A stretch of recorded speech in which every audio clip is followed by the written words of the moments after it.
자, 그럼 이제 코딩을 통해서 데이터를 나눠줄 건데, 먼저 그 종속 변수와 독립 변수, 그 charges랑 이 나머지 이 독립 변수들을 x랑 y라는 이름으로 나눠줄 겁니다. 보통 독립 변수를 x로 칭하고 종속 변수를 y로 칭하거든요. 자, 이걸 어떻게 나누는지 보여드리기 위해서는 이제 이 인덱싱이라는 개념을 소개를 해야 돼요.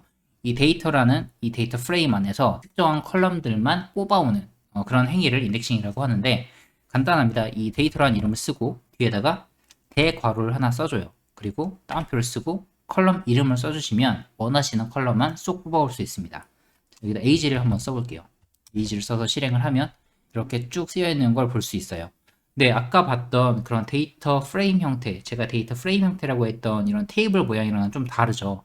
이 판다스에서는 데이터를 한 줄만 뽑아왔을 때는 기본적으로 이런 형태의 포맷을 보여줍니다. 이걸 판다스 시리즈라고 하는데, 이거 지금은 그냥 가볍게 듣고 넘어가세요. 이걸 계속 제가 반복적으로 설명을 드릴 테니까 차차 익숙해질 수 있을 거예요. 이렇게 이제 데이터를 한 컬럼을 뽑아올 수 있는데, 만약에 두 개의 컬럼을 뽑아 오려면 어떻게 해야 되냐? 단순하게 생각하면 여기다가 콤마 쓰고 두 번째 컬럼 네임인 젠더 이렇게 해주면 불려와지지 않을까 생각하실 텐데, 이게 에러가 날 거예요. 이게 왜 에러가 나냐면, 이 인덱싱에서 받아주는 이 자리에는 사실상 딱 하나의 값만 들어올 수 있어요. 근데 저희가 지금 콤마를 써가지고 두 개의 값을 넣어줬기 때문에 이게 에러가 나거든요. 이 에러를 피하기 위해서는 이 두 개의 값을 하나로 묶어줘야 돼요. 이 묶어주는 역할을 또 이 대괄호가 합니다. 이걸 이제 리스트 형태로 묶어준다라고 하는데, 이 부분은 제가 2장 끝날 때쯤에 한 번 또 리스트에 대해 설명을 드리겠습니다. 자, 일단 이걸 실행을 하면 이런 식으로 age랑 젠더랑 두 개만 나와 있는 걸 볼 수 있죠. 이번에는 다시 두 개의 컬럼이 뽑혔기 때문에 시리즈가 아닌 판다스 데이터 프레임 형태로 뽑혔어요. 시각적으로 구분하는 가장 쉬운 방법은 여기 위에 컬럼 이름이 있냐 없냐예요. 시리즈 같은 경우는 컬럼 이름이 아래쪽으로 빠집니다. 그래서 이렇게 위에 컬럼 이름이 있고 컬럼이 두 개 이상이면 이건 판다스 데이터 프레임이구나 라고 생각하시면 돼요. 자, 여기서 다시 한번 이제 말씀드리고 싶은 건, 이 지금 대괄호에 이렇게 음영이 들어가 있죠. 이 바깥쪽에 있는 대괄호는 인덱싱을 해주기 위한 대괄호이고, 이 안쪽에 있는 이 대괄호, 이 두 개의 컬럼을 하나의 리스트로 묶어주는 그런 역할을 하는 대괄호인 거예요. 그래서 이 지금 대괄호가 두 겹이 들어와 있는데, 이 각각의 역할은 서로 다르다. 이걸 꼭 알아주셨으면 좋겠고, 자, 그러면 우리가 독립변수를 모으기 위해서는 이 다섯 개의 컬럼 이름을 여기다가 다 써주셔도 되고요. 근데 쓰다 보면은 뭐 이런 생각 드실 거예요. 야, 이 다섯 개를 다 써줘가지고 이렇게 다섯 개의 컬럼을 불러오는 것보다 얘를 빼주세요라고 하는 게 더 낫지 않을까. 맞습니다. 이것도 할 수 있어요. 이번에는 이 차지스를 빼가지고 다섯 개를 불러오는 방법을 한번 보여드릴게요. 새로 셀을 만들어서 이 데이터를 제거하는 거기 때문에 드랍이라는 펑션을 써줘요. 또 괄호를 써가지고 이렇게 어떤 값을 빼줄 건지를 이제 정해주시면 되는데, 자, 우리가 이 위에다가 데이터를 다시 한번 불러와 보겠습니다. 헤드로 해서, 자, 일단 이런 컬럼 단위 말고 이 행 단위 2번 라인, 세 번째 줄은 2번 라인을 빼려면 여기다 2를 그냥 넣어주시면 돼요. 그러면 이렇게 0, 1, 3, 4 이렇게 바로 2가 빠지고 넘어온 걸 볼 수 있죠. 이번에 만약에 1을 써주면 0 다음에 1로 넘어가겠죠. 이렇게. 그래서 데이터다 드랍을 해주면 특정한 행을 지을 수 있는 그런 역할을 해주게 되는데, 컬럼을 지워야 되잖아요. 그래서 charges를 지우기 위해서 여기다가 charges를 써주면 이것도 에러가 나요. 왜냐하면 이 드랍이라는 펑션은 아까 보셨다시피 여기에 있는 이름을 여기 행 단위의 이 인덱스, 행에 있는 이 인덱스 이름에서 찾지 여기서 찾는 게 아니거든요.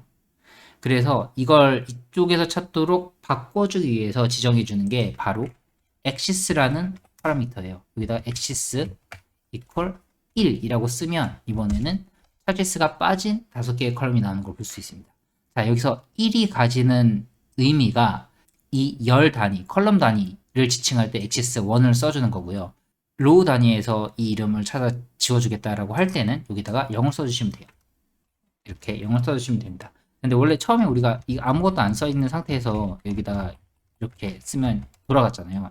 이 의미는 axis 0이 기본값으로 설정이 되어 있다는 거예요. 그래서 이렇게 쓰면 똑같은 결과가 나올 거고 여기다 오히려 1을 쓰면 에러가 나겠죠. 왜냐면 이 컬럼에는 이라는 이름이 없으니까.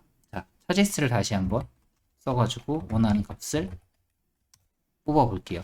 이걸 그리고 대문자 x라는 이름으로 지정을 해주겠습니다. 두 번째, 소문자 y는 데이터에서 charges만 빼준, 아까 우리가 한번 해봤었죠. 종속 변수만 빼가지고 y라는 이름으로 지정을 해줄 거고요. 흔히 이렇게 데이터를 x랑 y로 분할할 때 x를 대문자, y를 소문자로 써주는데 데이터 프레임, 그러니까 여러 개의 컬럼이 있는 경우는 좀 대문자로 써주고 컬럼이 하나밖에 없는 경우는 이렇게 소문자로 써주는 관례가 있기 때문에 일반적으로 이렇게 x, y를 대문자, 소문자를 달리 해줍니다. 이렇게 독립변수랑 종속변수를 나눴어요. 그 다음에 해야 될 거는 아까 설명드렸던 트레인 테스트를 또 나누는 거겠죠. 다행히 트레인 테스트 스플릿은 우리가 하나하나 코딩을 통해서 구현할 필요는 없어요. 이미 잘 만들어진 펑션이 이 안에 들어 있습니다. 자, 일단 그 라이브러리를 또 불러올 건데 이번에는 바로 임포트를 하는 게 아니라 임포트를 할 위치를 좀 지정을 해야 돼요. 그래서 from을 먼저 써줍니다. 어디서 불러올 거냐? scikit-learn이라는 곳에서 불러올 겁니다.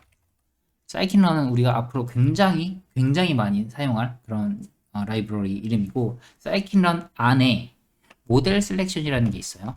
모델 셀렉션을 써주시고 여기에서 이제 임포트를 할 건데 트레인 테스트를 나누는 트레인 테스트 스플릿을 불러와라 해서 이렇게 불러줄 거예요. 그러면 이제 우리는 이 트레인 테스트 스플릿이라는 것을 쓸 수 있게 됩니다. 자, 이 from이랑 import 같은 부분이 우리가 아까 처음에 그 판다스를 불러왔을 때 import만 써가지고 판다스를 불러왔을 때랑 좀 다르잖아요. from이 생겨서 이 부분은 일종의 트리 개념이에요. 이 scikit-learn이라는 애가 이 라이브러리가 수많은 펑션들을 가지고 있어요. 그 중에 하나가 모델 셀렉션이고 그 모델 셀렉션도 또 수많은 펑션들을 가지고 있는데 그 중에 하나가 바로 트레인 테스트 스플릿인 거예요. 우리가 계속 수업을 해나가면서 scikit-learn에 있는 수많은 펑션들을 불러오게 될 거거든요. 그것들을 하나하나 조금씩 정립하시다 보면은 아 이게 이런 식으로 좀 트리 구조가 되어 있구나가 머릿속에 그려질 테니까 일단은 지금은 이 코드를 그대로 한번 따라 쓰시면서 천천히 익숙해져 보자고요. 자, 이 트레인 테스트 스플릿을 어떻게 쓰는지 설명을 드릴 건데 이건 사실상 그대로 이 코드를 외우시는 게 가장 좋습니다. 굉장히 빈번하게 쓰이는 코드고요. 그리고 좀 정형화되어 있기 때문에 한번 보여드릴게요. 가장 먼저 쓸 건 x 트레인. 대소문자도 주의를 해주시면 좋아요. 일반적으로 이렇게 쓰기 때문에. 그 다음에 x 테스트, y 트레인, y 테스트.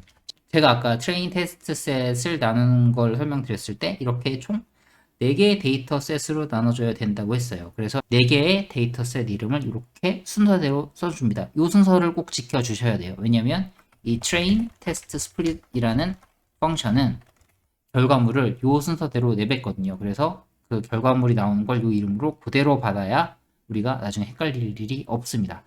자, 이 안에 이 괄호 안에 가장 먼저 써줘야 될 것은 독립변수예요. 우리가 독립변수 x라는 이름으로 저장을 했었죠. x 써주시고 그 다음은 종속변수인 y를 써주시면 돼요. 이것만 써주셔도 사실상 이 코드는 돌아가요. 근데 여기서 일반적으로 꼭 하나 해주는 게 뭐냐면 테스트 사이즈라는 파라미터예요. 자, 트레인과 테스트를 각각 몇 대 몇으로 나눠줄 거냐를 정의하는 건데 여기에다가 테스트 셋의 사이즈를 소수점으로 정의를 해주시면 됩니다. 여기에서는 데이터가 그렇게 많지 않기 때문에 테스트 셋의 20%만 할당해 볼게요. 그럼 여기다 0.2를 써주시면 되고 그 다음에 마지막으로 랜덤 스테이트를 써줘야 됩니다. 아무 숫자나 써도 돼요.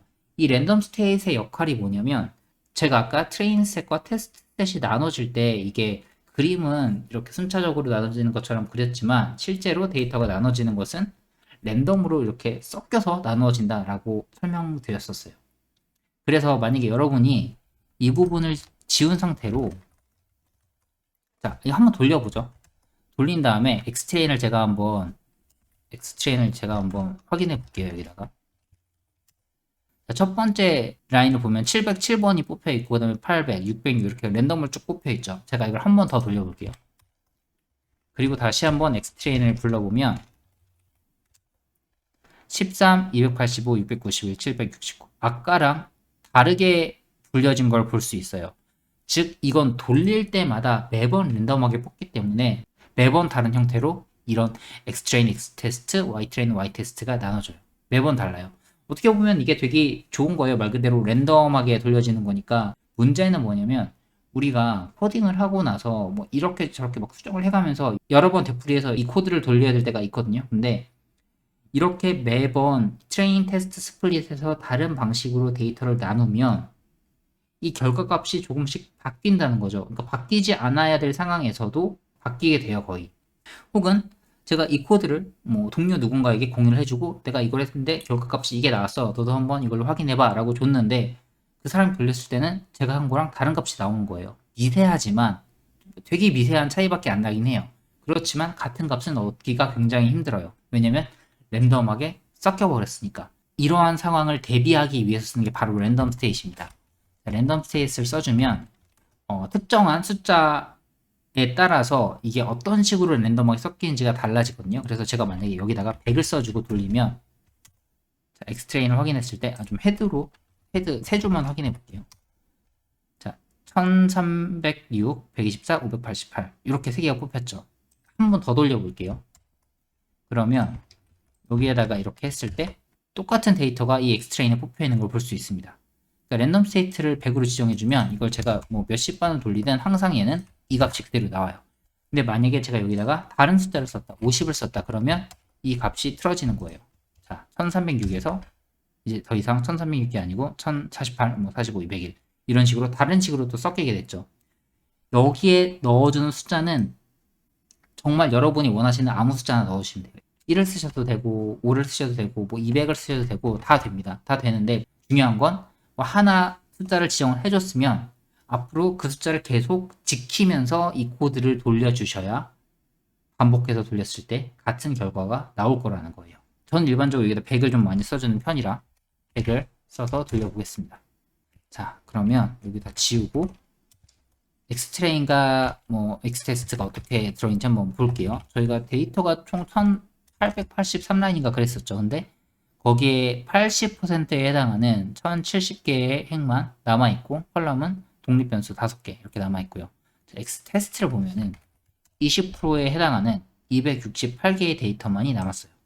Y테스트랑 Y트레인도 마찬가지겠죠. Y트레인 먼저 해보면 X트레인과 똑같이 1070개의 라인이 있는데 다만 종속 변수 하나의 값만 있기 때문에 여기 네임 철지스에 대한 하나의 컬럼 값만 존재하고요. Y 테스트도 마찬가지로 한 줄만 나올 것이고 20%에 해당하는 268개의 데이터가 이 Y 테스트 안에 들어있습니다. 자, 이렇게 Xtrain, X테스트, Ytrain, Y테스트가 이 Train Test Split이라는 펑션으로 매우 쉽게 분리가 된 것을 볼 수 있어요. 그래서 여러분은 이제 앞으로 하실 때도 이 코드를 굉장히 빈번하게 많이 쓰시게 될 것이기 때문에 이걸 그대로 통째로 외우시면 좋고요. 이걸 외워둔 상태에서 데이터의 사이즈에 따라 테스트 사이즈 비율만 조금 바꿔주시는 정도, 그 정도만 해주시면 될 거예요. 랜덤 스테이트에는 원하는 숫자 아무거나 써주셔도 괜찮고요. 자, 이렇게 일단 데이터를 분리함으로써 우리가 머신러닝 모델을 학습시키기 위한 데이터가 준비가 끝났습니다.